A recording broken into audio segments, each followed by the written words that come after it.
Excellent après-midi à vous.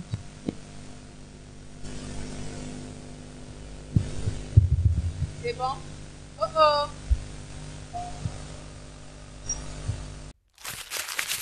Excellent après-midi.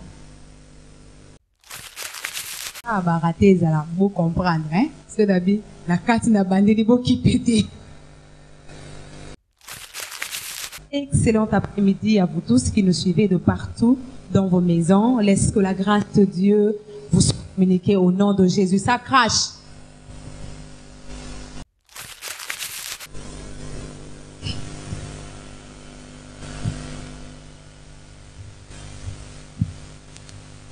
Allô, allô, allô, ça va? Ok. Si vous qui me savez pas français, surtout. On y va?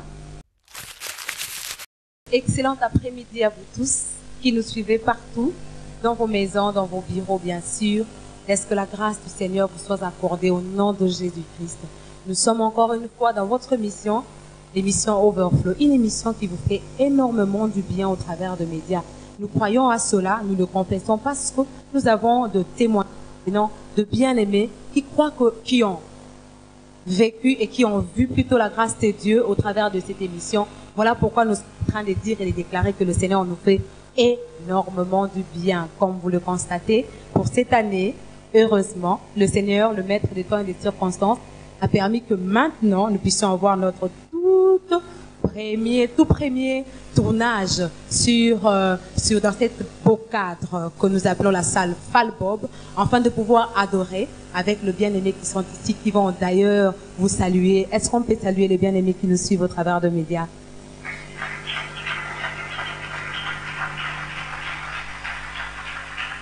Attendez. Je ne sais pas qu'est-ce qui se passe, je ne sais pas pourquoi est-ce qu'ils sont faibles comme ça, mais en tout cas, je crois que le Seigneur est en train de leur faire déjà du bien et je vais encore le demander de pouvoir bien acclamer pour vous dire un bonjour, un bonsoir, ça dépend de l'air. Voilà. Là, ça commence à venir. Mais c'est-à-dire que vous allez remarquer, et sans doute vous allez me donner raison, quand nous allons commencer à avancer et que avant que nous puissions shifter, vous allez voir, ils vont changer d'attitude, hein. Parce que le temps qu'ils s'habituent à l'atmosphère de la présence de Dieu qui est ici, ils sont un peu timides, mais ça va venir. Mais sinon, je sais une chose, vous aussi, également, vous êtes en train déjà d'être bénis parce que je crois que maintenant le Seigneur, la même chose qu'il est en train de faire ici, il est aussi en train de le faire dans vos maisons, au nom de Jésus-Christ. Ne nous quittez pas, restez branchés et nous allons suivre la suite de cette émission. Que Dieu vous bénisse. Écoutez, cette portion des Écritures est trop prophétique. Dans l'histoire de Lazare, Jésus a agi dans les 3 offices du Messie. Il a agi dans les 3 offices du Messie. C'est une ou un office? C'est un peu comme lorsque... comment il s'appelle encore ce garçon? Jacob. Voilà, j'ai mes invités ici et je suis très honorée d'être avec eux. Ce soir, ils sont particulièrement une bénédiction pour moi. Je sais pourquoi je dis ainsi. Mais ils se ressemblent apparemment, je ne sais pas. Qu'est-ce qui explique ça? Ils ont de beaux yeux.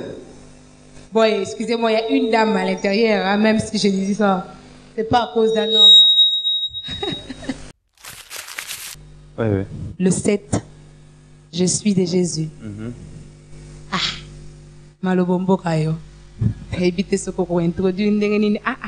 Les 7, je suis de Jésus. Merci beaucoup pour la parole. Merci à vous aussi. Généralement, dans la Bible, il y a beaucoup de choses qui viennent en série de 7, comme vous le savez. Bon, excusez-moi, moi j'utilise quand même ça. Ah, ok, non, il n'y a pas de problème. Okay. Vous les évoluez, il n'y a pas de problème. Il y a beaucoup de choses. Moi et toi qui dois être plus évolué. Moi, je suis toujours ici jusque-là. Hein.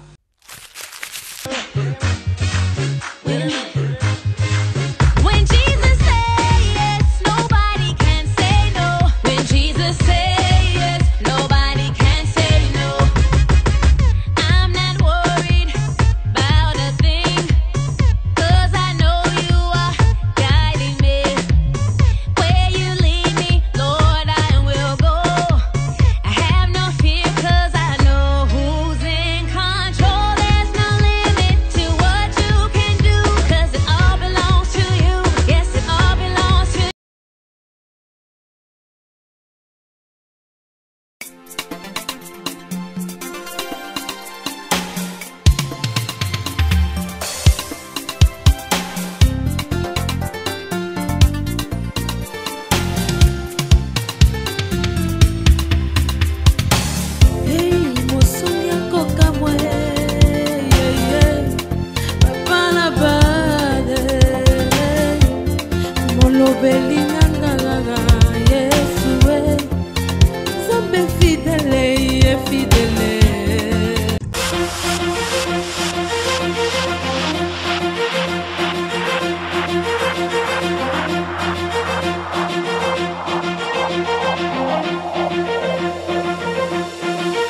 Je vais déjà dire à quelqu'un ce soir, ou vous qui nous suivez. La Bible dit qu'il y avait un homme malade qui s'est nommé Lazare. Parce que nous parlons de « Je suis la résurrection et la vie ». Je vais commencer déjà par vous dire que la maladie ne vient pas de Dieu. L'origine de la maladie, ce n'est pas Dieu, c'est le diable. Dans les jardins d'Éden, Dieu n'a jamais mis en place une précaution par rapport à une situation de maladie. Les arbres dans les jardins d'Éden, la Bible dit, ils étaient là dans les jardins d'Éden pour la nutrition. Dieu n'a jamais dit que les arbres serviraient aux hommes de ce monde de fabriquer des produits pharmaceutiques. C'est quand l'homme a péché qu'il est tombé dans les plans du diable et la maladie a pris place. Et vous qui me suivez, la stratégie du diable, c'est de cacher la mort derrière la maladie. Ainsi, la Bible dit que Lazare était malade. Mais des passages plus tard, la Bible nous confirme que Lazare est mort. Ça veut dire que la stratégie du diable, c'est de commencer par la maladie afin de faire aboutir les choses à la mort. Si vous êtes avec moi, vous dites Amen. Ainsi, lorsque tu vois la maladie dans ta vie, ne négocie pas avec cette maladie. Lève-toi, maudis cette maladie et refuse cette maladie de ton corps. Amen. Car ton corps n'est pas un sanctuaire de maladie, mais la Bible dit que ton corps est le temple du Saint-Esprit. Et le Saint-Esprit n'est jamais tombé malade et le Saint-Esprit ne peut jamais cohabiter avec la maladie. Ainsi, déjà, je me lève prophétiquement en ce soir pour déclarer que partout où il y a une maladie sur ton corps, toi qui es ici, comme dans la vie de tout celui qui nous suivra, je maudis cette maladie et que cette maladie quitte ton corps dans le nom de Jésus. Et que tous les plans du diable de t'amener à la mort par cette maladie s'arrêtent maintenant au nom de Jésus. Si tu le crois, tu dis Amen plus que ton voisin. Si tu le crois, tu dis bien Amen plus que ton voisin. La Bible dit dans Psaume 103, le verset 3, je vous pardonne de toutes vos iniquités et je porte toutes vos maladies. Quand la Bible parle de toute maladie, c'est toute maladie. Les cancers, les myomes, les sida, l'aveuglement, la cécité. Quand la Bible parle de toute maladie, c'est toute maladie. Ainsi, je parle à quelqu'un qui me suit, que je suis venu avec un mandat de Dieu pour te dire, à la croix, Jésus a dit tout est accompli. Les sida quittent ton corps maintenant au nom de Jésus. Les cancers quittent ton corps maintenant au nom de Jésus. L'aveuglement, la paralysie quitte ton corps maintenant au nom de Jésus. Est-ce que vous êtes avec moi ce soir? Ce que j'aimerais dire déjà là, en introduction ce soir, c'est que notre identité, nous la découvrons quand nous découvrons l'identité de Christ. Il commence par se définir lui-même avant de définir qui nous sommes. Il dit, moi, je suis le vrai cep. Et puisque je suis le vrai cep, alors vous êtes les sarments. Si tu veux savoir qu'est-ce que toi tu es, qu'est-ce que vous êtes, tu dois d'abord savoir ce que lui, il est. Je suis le cep, et alors, vous êtes les sarments. Parce que hors de moi, vous n'avez pas d'identité. Ce qui veut dire, c'est ça. Hors de moi, vous n'avez pas de valeur. Ce n'est qu'en moi que se trouve votre définition. Vous voyez, les branches n'ont pas de sens si elles ne sont pas connectées au tronc de l'arbre. Et avant qu'il n'y ait de branches, c'est le tronc d'abord qui se forme. C'est que Jésus veut dire, ce n'est pas vous qui m'avez engendré, c'est moi qui vous ai engendré. Et alors, demeurez en moi, parce que c'est en moi que votre vraie valeur est définie. Ça me rappelle un peu, vous savez, lorsque Pierre vient et dit à Jésus, tu es le Fils de Dieu. Et Jésus dit, Simon, ce n'est ni la chair, ni le sang qui t'ont révélé cela, mais c'est mon Père dans le ciel. Et puis Jésus lui dit, et toi tu es Pierre, et sur cette pierre, sur ce roc, je bâtirai mon église. Vous voyez? Quand Pierre a compris qui était Jésus, il a fini par comprendre qui lui-même était. Parce que quand tu lui dis, c'est pourquoi l'adoration ne peut pas être un monologue, hein? Parce que quand tu dis à Dieu qui il est, il finit toujours par te dire qui tu es. Mais la plupart des gens nous entrons dans la présence de Dieu, nous parlons, nous finissons et puis nous disons Amen et puis nous sortons. Mais si tu es là, ouvre les oreilles, c'est un dialogue, c'est un échange. Quand tu adores Dieu, il te révèle qui tu es. Quand tu lui dis, voilà, tu es le Fils de Dieu, il te dit, ah, tu es Pierre et sur ce roc, je bâtirai mon église. Si vous voulez que Dieu devienne bavard dans votre vie, commencez à louer ce qu'il est. Si vous voulez que Dieu commence à devenir bavard, louez seulement ce qu'il est. Plus vous l'élevez, plus il vous ouvre vos yeux, non pas seulement sur qui il est, mais sur qui vous êtes aussi. Alléluia. Ainsi, dans ce texte, lorsqu'il dit « Je suis la vraie vigne », vous êtes les sarments. Il y a une autre chose que j'aimerais soulever ce soir. Je suis la vraie vigne, vous êtes les sarments. Et comme vous le savez, la vigne, ça donne des raisins, ça donne le fruit de la vigne et tout ça. Et pour avoir une autre vigne, il faut semer un autre grain. Vous voyez ça? Alors quand Jésus dit « Je suis la vraie vigne », ce qui veut dire « Je suis déjà passé par le processus de la mort et de la résurrection ». Parce que avant le processus de la mort et de la résurrection, il n'est pas encore la vigne. Avant le processus de la mort et de la résurrection, il n'est qu'un grain qui doit être semé sous terre, c'est-à-dire qui doit mourir, et qui doit revenir cette fois-là en vie pour pousser comme un tronc, et alors là, il est la vigne et il donne les sarments.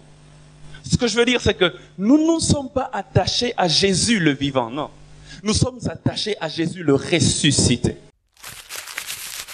Quand tu vois la maladie dans ton corps, la première des choses, maudis cette maladie. Car la maladie ne vient pas de Dieu. Amen. Et le corps est le temple du Saint-Esprit. Tout ce qui peut habiter en nous, c'est le Saint-Esprit, pas la maladie. Okay. Et quand le Saint-Esprit est en nous, il est possible que dans nos vies, la gloire de Dieu se manifeste.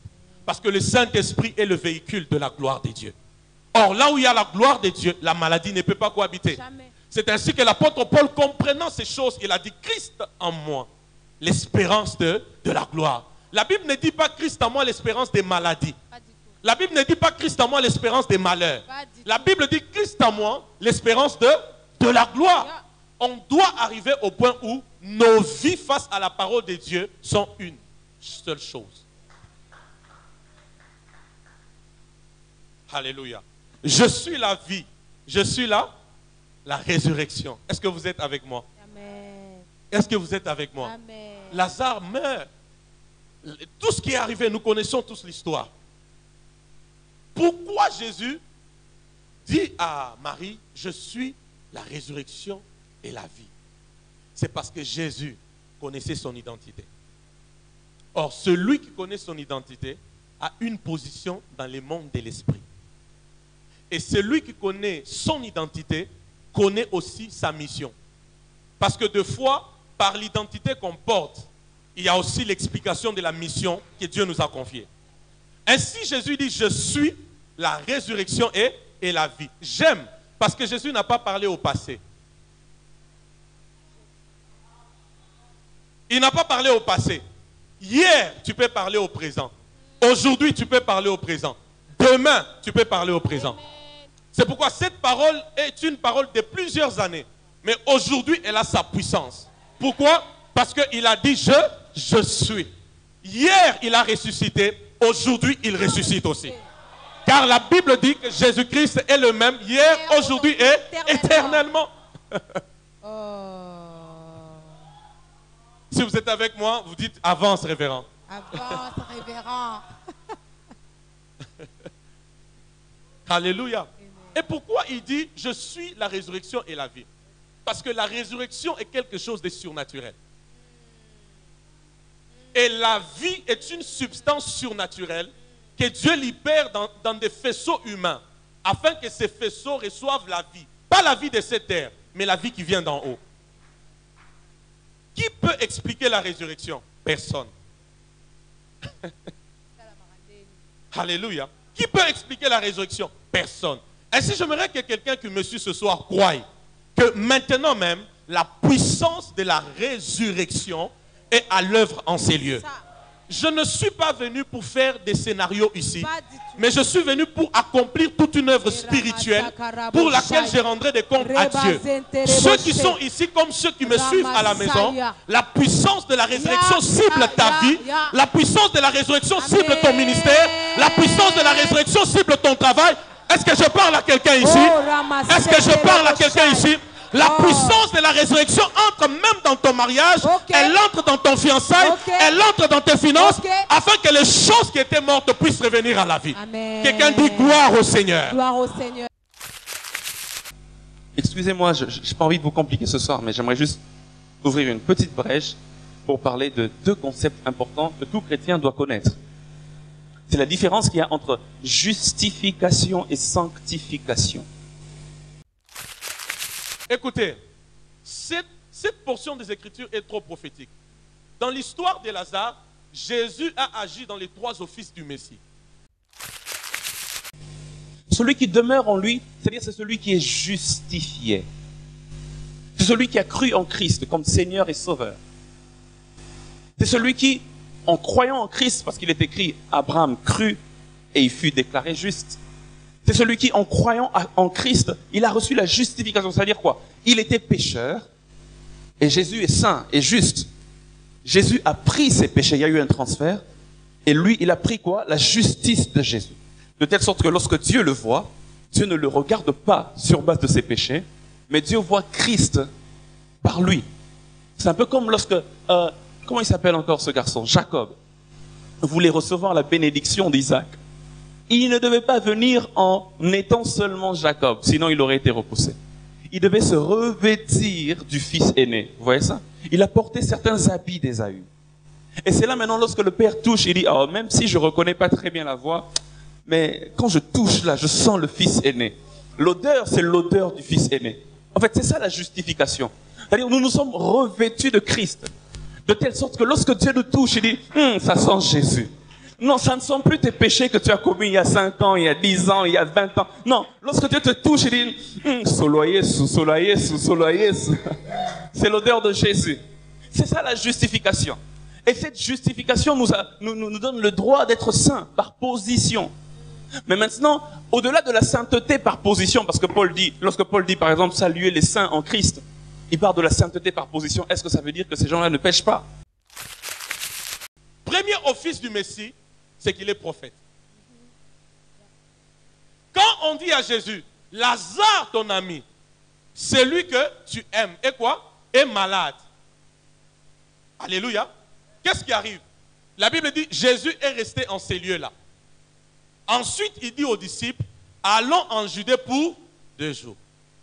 Mais il ajoute, il dit, Lazare n'est pas mort. Sa maladie est pour que la gloire revienne à Dieu, mais aussi pour me glorifier. Là, Jésus a agi dans son office en tant que prophète. Il a libéré une parole prophétique. Et c'est cette parole prophétique qui faisait que, quand bien même Lazare mort, il vivait quelque part. Parce que la parole prophétique a la capacité d'anticiper même les choses. Est-ce que quelqu'un est avec moi ce soir? La parole prophétique a la capacité d'anticiper les choses. Ainsi, Jésus était là où, écoutez-moi, Jésus était là où Lazare était, pas physiquement, mais par la parole prophétique qui venait de sortir de sa bouche. Et c'est cette parole prophétique qui contrôlait toutes choses autour de Lazare. Il a dit, il n'est pas mort. Ça veut dire la mort ne pouvait pas entrer. Il n'est pas mort, cette maladie est pour la gloire de Dieu. Alléluia. Et la parole prophétique, ce n'est pas seulement le fait de parler de la part de Dieu, mais la parole prophétique, c'est le fait de dire la parole qui convient, la parole qu'il faut. Parce que tout le monde peut parler de la part de Dieu, mais tout le monde ne peut pas dire ce qu'il faut. Comment expliquer à ce bien-aimé qui vient à l'église, un pied dedans, un pied dehors, et qui apparemment voient leur vie progresser? Parce que quand je vous ai entendu, vous avez dit que plus nous nous sanctifions, le Seigneur opère dans notre vie à cause par la manière dont nous lui donnons de l'espace. Exact. C'est-à-dire, plus nous nous sanctifions, plus il vient pas pour nous glorifier, d'abord, mais il vient encore pour amender, davantage, pour que nous puissions non seulement produire de fruits comme avant, mais plus de fruits. Alors, moi, je crois qu'il y a un bien-aimé qui suit maintenant. Et il est assis confortablement. Et il s'est dit, moi, je vais à l'église. Je ne suis pas du tout chrétien comme eux. D'ailleurs, je vois les chrétiens, soi-disant chrétiens, qui sont en train de tourner en rond, je ne sais pas quoi. Et heureusement qu'on ne tourne pas tout autour. Mais ils sont en train de tourner en rond. Et mais moi, je suis en train de faire mes histoires, mais ça marche. Et c'est là où je vais dire à ceux qui me suivent, la plus grande bénédiction dans la vie d'un enfant de Dieu, c'est quand Dieu commence à libérer des paroles sur ta vie. Je préfère être plein de promesses, même si jusque-là je ne vois pas l'accomplissement, que de continuer à vivre sans aucune promesse. Parce que la plus grande bénédiction, c'est quand Dieu commence à libérer des paroles sur ta vie. Et il n'est pas un homme pour mentir, ni un fils de l'homme pour se repentir. Ce qu'il dit, il l'accomplit. Il a libéré la parole prophétique. Le succès selon le monde, la grandeur selon le monde, n'est pas du tout la même. C'est pas avec cette même mesure-là que Dieu mesure la grandeur ou le succès selon lui. Tes affaires peuvent bien marcher, tu peux aller de l'avant, tes enfants peuvent étudier dans de très très très bonnes écoles. Mais tu es vraiment loin et loin de Dieu. Un bon candidat pour l'enfer. Un bon candidat pour l'enfer et les ténèbres éternelles. Ça, c'est la première des choses que je dirais à ce bien-aimé. La deuxième des choses que je lui dirais, c'est que ça va pas trop tarder. Ça va pas trop tarder. Pourquoi? Parce qu'il dit, celui qui est ni chaud ni froid, il fera quoi? Il dit, je te vomirai. Alors, ce que Dieu veut, c'est pas qu'il soit un pied dedans, un pied dehors. Ce que Dieu veut, c'est qu'il soit 2 pieds là-dedans et qu'il suive le Seigneur. Parce qu'on ne peut pas suivre 2 maîtres. Vous voyez ça? Il faut qu'il y ait donc une décision consciente qui est prise par rapport à ça. La troisième des choses que je peux dire à ce bien-aimé, c'est qu'à chaque fois que Dieu te bénit, alors qu'il te semble que tu es loin de Dieu, mais la bénédiction te suit, ne te trompe pas. Cette bénédiction, c'est pour te dire, rentre à la maison. Cette bénédiction, ce n'est jamais pour t'encourager dans ta mauvaise voie. Cette bénédiction, c'est pour te dire, attention aux obunga, mais rentre à la maison. Je peux illustrer ça par un passage. Jean chapitre 21. Dans Jean 21, alors que Jésus a sorti les disciples de la pêche, dans Luc 5, il a dit, abandonnez avec la pêche, désormais je ferai de vous des pêcheurs d'hommes. Il les a sortis de là. Mais dans Jean 21, quand Christ est mort et puis voilà, il a été enterré, les disciples, Pierre dit, je rentre pêcher. Et les autres disent, nous rentrons avec toi. C'est l'image de ceux qui disent, ah, nazongi nanga mokili. En fait, ils rentrent vers son ancienne vie, de laquelle Jésus l'avait tiré. Vous voyez ça? Alors Jésus leur apparaît le matin. Et Jésus leur dit, jetez le filet à droite. Malgré que Jésus n'était certainement pas content d'eux. Parce qu'ils rentrent vers les choses pour lesquelles il leur avait dit, ne faites plus ça. Vous ferez désormais autre chose. Il y a des gens comme ça, ils rentrent dans leur ancienne vie. Mais malgré ça, Jésus leur dit, jette le filet à droite. Et ils ont 153 gros poissons. Oh, Seigneur, tu me bénis même quand je rentre dans mes anciennes habitudes. Mais si vous lisez bien la suite de ce texte, cette pêche grandement miraculeuse, le but, c'était de les ramener vers Jésus. Écoutez, une des grandes clés pour naviguer dans les surnaturels, c'est la compassion. Ainsi, vous verrez souvent dans la Bible, il est dit, Jésus ému de compassion.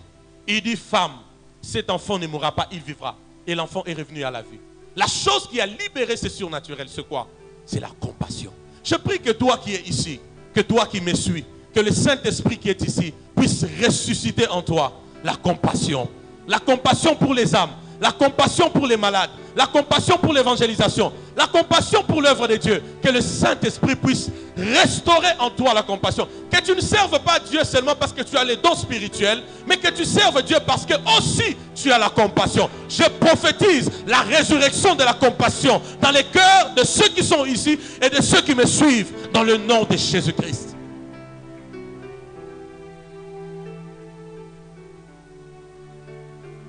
J'en ai de larmes quand je parle. Seigneur, ressuscite la compassion, s'il te plaît. Seigneur, ressuscite la compassion, s'il te plaît. Dans nos cœurs, dans les cœurs de ceux qui nous suivent, Seigneur, s'il te plaît, ressuscite. Ressuscite. Ressuscite. Ressuscite. Cette capacité d'aimer tant le prochain, de faire que la souffrance du prochain soit la mienne. Le problème du prochain, c'est le mien. Seigneur, ressuscite. Seigneur, ressuscite. Cette capacité de ne pas rester indifférent quand mon prochain chrétien a un problème, est combattu et malade. Ressuscite cette compassion qui va nous garder des fois à prier toutes les nuits. Pas pour nos ministères, pas pour ce que nous pensons faire, mais de prier même pour les prisonniers, les orphelins et le veuve. L'Éternel est en train de me parler. Il me dit, pose la question à ce peuple qui est ici et qui me suit. Quelle est la dernière fois que tu as prié pour les orphelins, que tu as prié pour les veuves, que tu as prié pour des prisonniers? Car il y en a qui sont arrêtés injustement. Quelle est la dernière fois que tu l'as faite? Ah, le Saint-Esprit est en train de déverser quelque chose de Amen. constant maintenant, je le sens. Est-ce que nous pouvons prendre l'attitude qu'il faut? Remazaya. Parce que la parole de Dieu amène toujours une provision. Je ne sais pas quelle a été ta prière ce matin, ces derniers temps. Peut-être que tu le cherches, mais aussi vite tu entres, aussi vite tu sors. Le Seigneur nous avait dit qu'il va restaurer, qu'il va délivrer. Peut-être que ton problème, il faut que le Seigneur lui-même te touche autrement. Cet après-midi, alors que tu es ici, tu es à la maison en train de nous suivre, ne rate pas ces instants. La loi de la royauté, c'est la loi de la commande. Est-ce que je parle à quelqu'un? La loi de la royauté, c'est la loi de la commande. La loi de la royauté, c'est la loi d'ordonner. Parce que tu sais que tu es investi du pouvoir. Et là, il s'arrête, il dit, Lazare. Il dit, Lazare. Il dit, Lazare. Pourquoi il a dit Lazare sort? C'est parce qu'il savait, en tant que roi, l'autorité est sur lui. Ou le pouvoir est sur lui. Or, toute vraie autorité est celle qui agit d'abord sur la nature, ensuite sur les hommes. Emmanuel.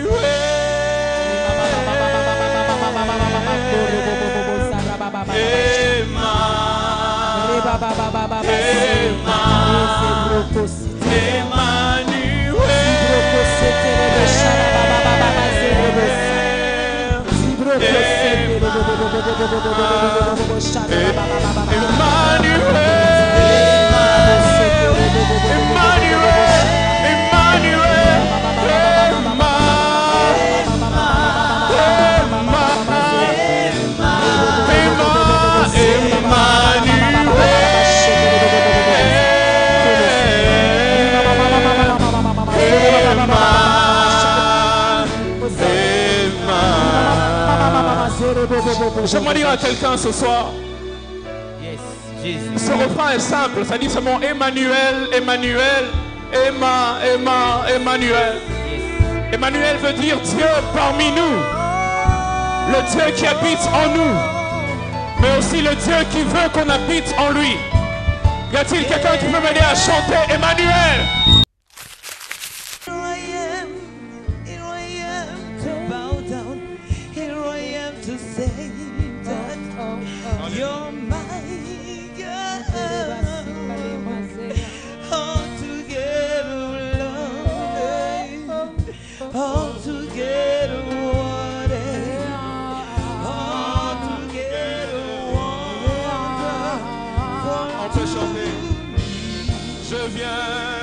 Je viens pour t'adorer, je viens me prosterner, je viens pour te dire, tu es mon Dieu,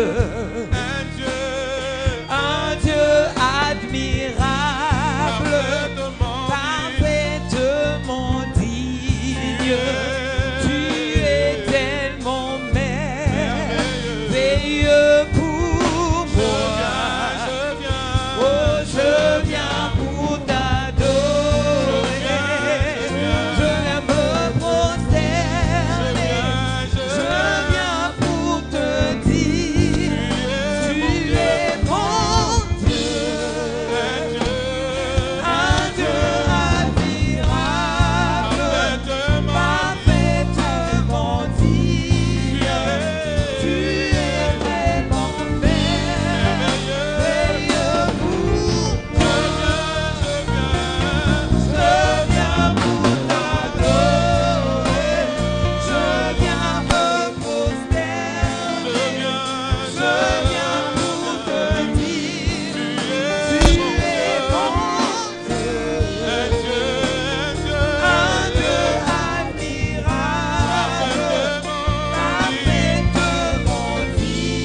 atmosphère, atmosphère chargée, je sens la pluie tomber.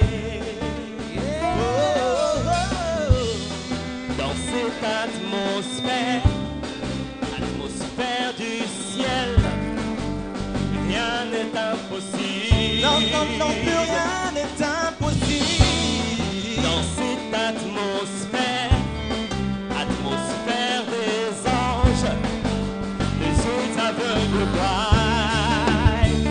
Laisse qu'il pleut ce soir, laisse qu'il pleut.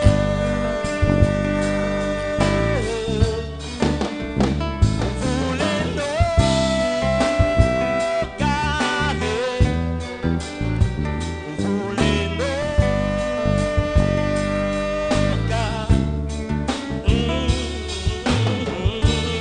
Dans cette atmosphère, atmosphère chargée, je sens la pluie tomber. Dans cette atmosphère, atmosphère du ciel, rien n'est impossible. Non, oh, oh, oh.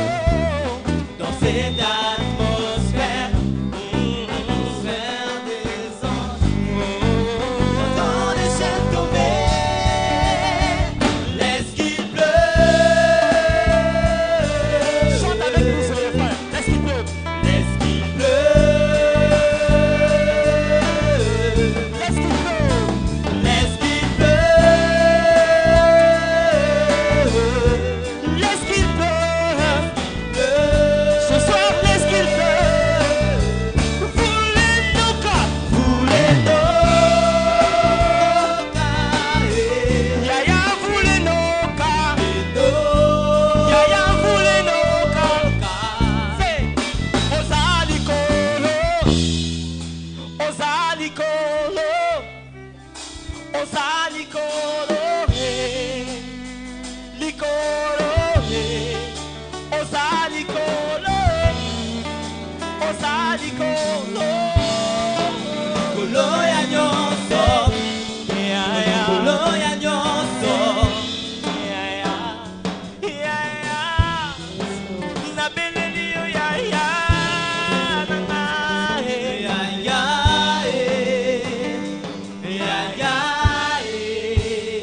On peut acclamer le Seigneur pendant que nos invités sont en train d'être conduits par le protocole. Ne cessons pas d'acclamer le Seigneur pour ce qu'il vient de faire en ce lieu. Alléluia. Tu en es digne, Seigneur. Tu en es digne. Tu en es digne, Seigneur. Tu en es digne, Jésus.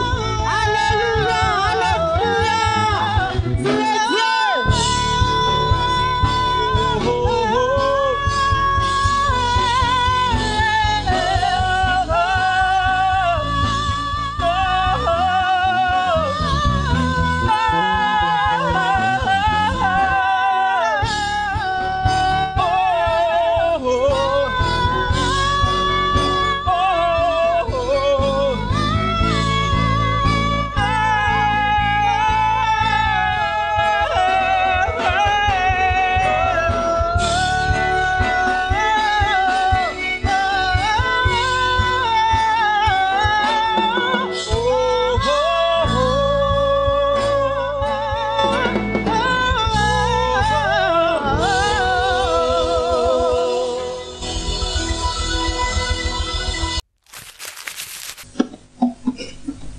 Ebele ya bato babuyaki, Yesu azali Nzambe. Bachelaki ye basoda liboso akunda, o bakengela ye. Tango mokolo misato ekokaki, mabele yango eninganaki. Andalongoli libanga liboso akunda, pe masia sekwaki. Yonani Onila pasila pepe. Ay ay ay. Okolo Yesu.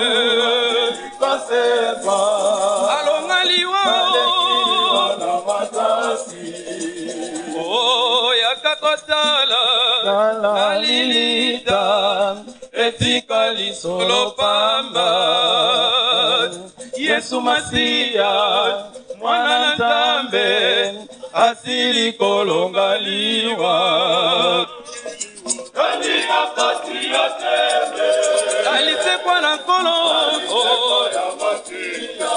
Oh Yesu alekiliwa akupa mpe asekwa azalina bomoyoyo kolo Yesu akupa mpe asekwa azalina bomoyoyo ndeko ndima nkolo kolemba te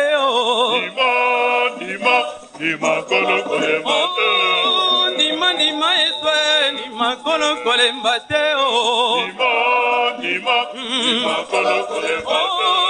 akupa mpe asekwa azalina bomoyoyo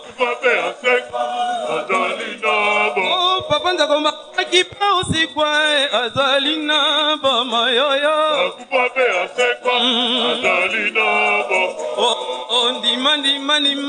ndima nkolo kolemba te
Cette émission vous a été présentée par nos partenaires. Si vous voulez rester en contact avec nous, n'hésitez pas, appelez-nous ou écrivez-nous sur nos adresses e-mail.